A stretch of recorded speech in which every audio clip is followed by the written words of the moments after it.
Hello students, good afternoon. Myself Mohit Prakash. और आज हम बीएससी सेकेंड ईयर में हार्डमानिया पढ़ रहे थे। तो आज हम हार्डमानिया, कल हमने उसका हार्डमानिया का सर्कुलेटरी सिस्टम या ब्लड वेस्कुलर सिस्टम पढ़ा था। तो आज हम हार्डमानिया के ब्लड के बारे में बात करेंगे, यानी उसमें किस टाइप का ब्लड होता है और ब्लड कौन कौन सी सेल से मिलकर बना होता है और कितने टाइप की ब्लड सेल्स हार्डमानिया में पाई जाती हैं और उसका कोर्स ऑफ सर्कुलेशन क्या है, ये हम आज पूरी तरह से डिस्कशन करेंगे। तो आइए शुरू करते हैं हार्डमानिया, ब्लड ऑफ हार्डमानिया। हार्डमानिया में ब्लड हल्के लाल रंग या रेड कलर का होता है। यह ट्रांसपेरेंट एवं सी वाटर के हाइपरटोनिक होता है। इसमें कुछ कलरलेस और कुछ कलर कार्पल्स पाए जाते हैं, जिनमें कुछ न्यूक्लिएटेड और कुछ नॉन न्यूक्लिएटेड होते हैं। इनके साइज भी अलग अलग होते हैं तथा इनमें पाए जाने वाले पिगमेंट ऑरेंज, येलोइश ब्राउन या येलोइश ग्रीन कलर के होते हैं, परंतु ये कभी भी रेड नहीं होते हैं। अधिकांश ट्यूनिकेट्स में वेनेडियम मेटल पाई जाती है।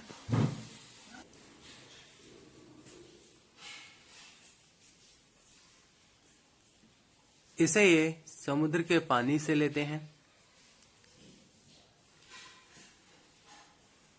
इसकी स्टोरिंग ग्रीन कार्पल्स में की जाती है और यह कार्पल्स वेनेडोसाइट्स कहलाते हैं। इस मेंटल से ऑर्गन को ऑब्जर्व करने की क्षमता बहुत कम होती है। इसका वास्तविक फंक्शन या रियल फंक्शन निश्चित नहीं है। इनमें ब्लड एवं टिश्यू फ्लूइड का कोई डिफरेंशिएशन नहीं होता है। कार्पल्स इस प्रकार हैं, यानी जो कार्पल्स जो इसमें पाए जाते हैं वो कुछ इस प्रकार हैं। आइए देखते हैं ब्लड के कार्पल्स। जैसा कि मैंने आपको बताया कि इसमें कई सारे कलर के कार्पल्स पाए जाते हैं। तो पहला है ये ऑरेंज कार्पल्स, जिसका साइज होता है 11 माइक्रोन। ये सिंगल सेल कार्पल्स, इसका साइज भी 10 माइक्रोन होता है। ये ग्रीन सेल्स कार्पल्स, इसका साइज 10 से 11 माइक्रोन होता है और इसमें सिंगल सेल में और ग्रीन सेल में अंदर वैक्यूल्स पाई जाती हैं, जबकि ऑरेंज कार्पल्स में वैक्यूल्स नहीं पाई जाती हैं। यह है कंपार्टमेंट सेल, इसका साइज 13 माइक्रोन होता है और इसमें भी वैक्यूल्स पाई जाती हैं। तो आप इनका डायग्राम बनाइए, फिर हम इसके आगे के डायग्राम पे ले चलते हैं।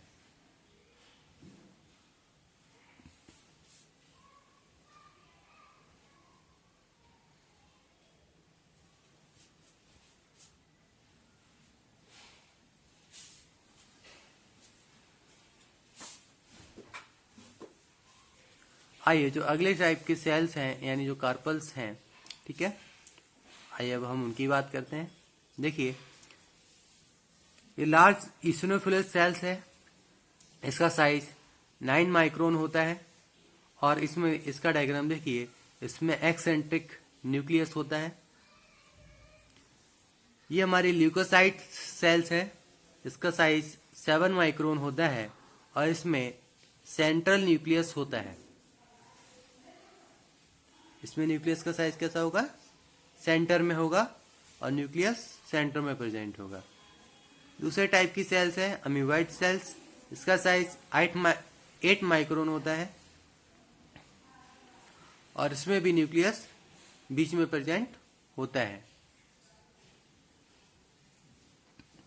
तो आप इन तीनों का भी डायग्राम बनाइए, फिर हम आगे चलते हैं।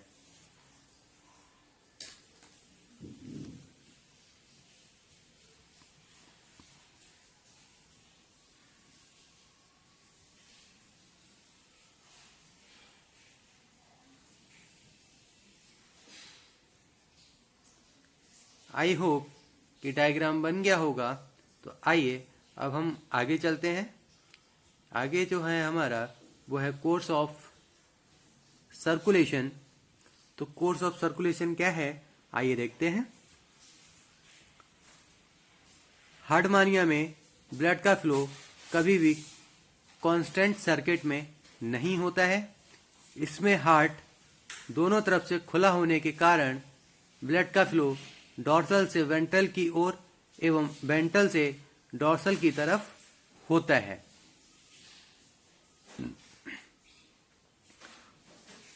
हार्ट में कपाट, हृदय में कपाट भी नहीं होते हैं, यानी हार्ट में वॉल्व भी या डोर भी नहीं होते हैं, एब्सेंट होते हैं। और सर्कुलेशन को रेगुलेट करने के लिए एक पियर शेप बॉडी पाई जाती है, यानी इसमें जो सर्कुलेशन है उसको रेगुलेट करने के लिए एक पियर शेप बॉडी पाई जाती है। इसमें प्रत्येक ब्लड वेसल्स यानी ईच ब्लड वेसल्स कुछ समय तक आर्टरी की तरह से और कुछ समय तक एक वेन की तरह से कार्य करती हैं।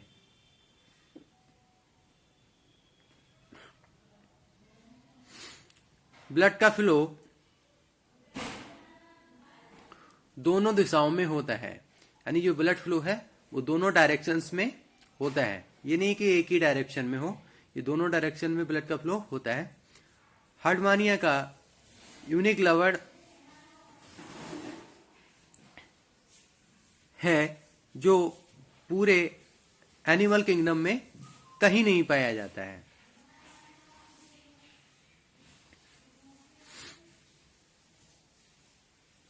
आइए अब आगे चलते हैं। जब हार्ट बीट वेंट्रोडोर्सली होती है तो वेंट्रल एओर्टा से प्योर ब्लड को कार्डियोविस्रल वेसल से पंप किया जाता है और बॉडी के डिफरेंट पार्ट्स में भेज दिया जाता है। अब ऑर्गन से अशुद्ध या इम्प्योर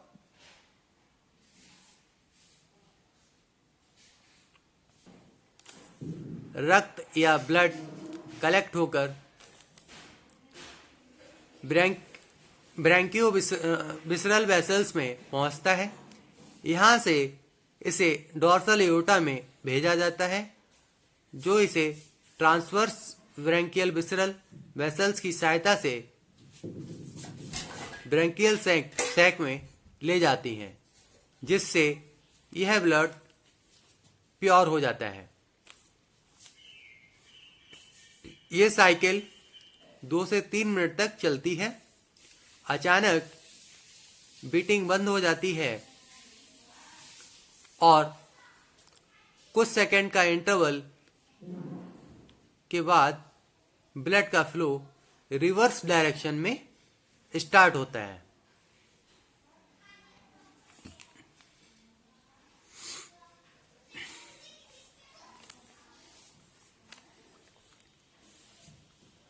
आइए फिर अब इसमें आगे चलते हैं। जब हार्ट बीट डॉर्सोवेंट्रली या डॉर्सल से वेंट्रल दिशा या डायरेक्शन में होती है तो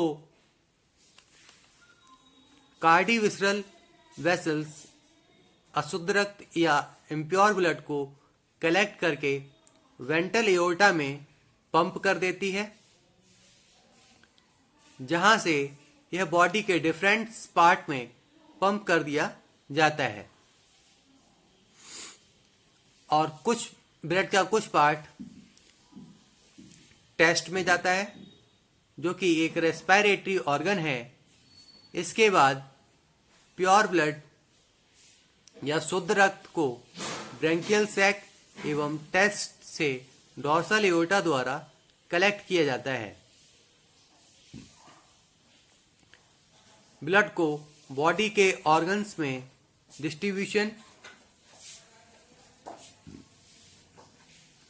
ब्रैंकियोविसरल वेसल द्वारा होता है। अशुद्ध रक्त या इम्प्योर ब्लड बॉडी के डिफरेंट पार्ट से कार्डियोविसरल वेसल्स के द्वारा कलेक्ट होता है, जहां से इसे हार्ट में पहुंचाया जाता है। एक बार फिर से साइकिल दोबारा स्टार्ट हो जाती है या पुनः प्रारंभ हो जाती है।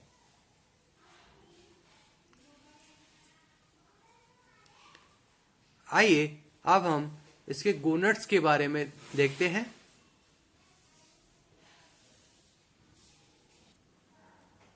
अब हम इसमें पहले कोर्स ऑफ ब्लड सर्कुलेशन देखेंगे, लेकिन इसमें गोनड्स जो वाला पार्ट है वो रिप्रोडक्टिव ऑर्गन्स में आता है, तो हम उसमें नहीं देखेंगे। आइए हम हार्डमानिया का जो ब्लड सर्कुलेशन है उसमें कोर्स ऑफ ब्लड सर्कुलेशन देखेंगे।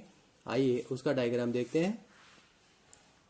देखिए, उसमें डॉर्सल एओर्टा में पहले ब्लड जाता है। डॉर्सल एओर्टा से ब्रैंकियोविसरल वेसल्स में जाता है, जैसा कि मैंने आपको अभी बताया था। ब्रैंकियोविसरल वेसल से विसरल ऑर्गन्स एंड टेस्ट में जाता है, वहां से फिर कार्डियोविसरल वेसल्स में जाता है और वहां से हार्ट में जाता है और हार्ट से वेंट्रल एओर्टा एवं टेस्ट में जाता है और वेंट्रल एओर्टा से ब्रैंकियल वेसल्स में जाता है और ब्रैंकियल वेसल से डॉर्सल एओर्टा में जाता है और डॉर्सल एओर्टा से फिर से ब्रैंकियल वेसल्स में आता है और ब्रैंकियल वेसल से फिर से वेंट्रल एओर्टा में आता है। तो ये था हार्ट का कोर्स ऑफ ब्लड सर्कुलेशन।